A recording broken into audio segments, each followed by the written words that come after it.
রূপালী পর্দার তারকাদের ভিড়ে ভক্তদের ভালোবাসা ও উন্মাদনার শেষ নেই। তবে কখনো কখনো সেই ভালোবাসা শালীনতার সীমা ছাড়িয়ে ভয়ের কারণও হয়ে ওঠে।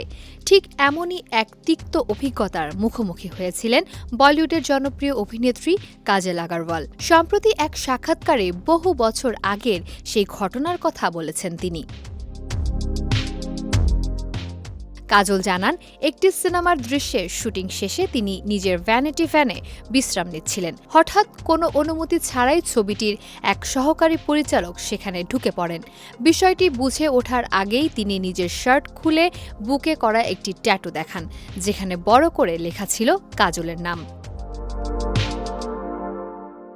এমন আকস্মিক ঘটনায় রীতিমতো আতঙ্কিত হয়ে পড়েন অভিনেত্রী। হঠাৎ এভাবে অনুমতি ছাড়া প্রবেশ এবং অপ্রত্যাশিত আচরণে তিনি এতটাই ভয় পেয়ে যান যে সেই মুহূর্তে তার হাত পা কাঁপতে শুরু করেছিল। সেই অভিজ্ঞতার কথা স্মরণ করে নিজের আতঙ্কের কথাই জানান কাজল। তবে পরিস্থিতি সামলে নিয়ে কাজল স্পষ্ট করে বলেন, কোনো ভক্ত তার প্রতি ভালোবাসা থেকে ট্যাটু করতেই পারেন, এতে আপত্তি নেই। কিন্তু একজন নারীর ব্যক্তিগত পরিসরে অনুমতি ছাড়া প্রবেশ করে এমন আচরণ কোনোভাবেই গ্রহণযোগ্য নয়। তার মতে, ভক্তদের ভালোবাসা কখনোই অন্যের ব্যক্তিগত গোপনীয়তা লঙ্ঘনের কারণ হতে পারে না।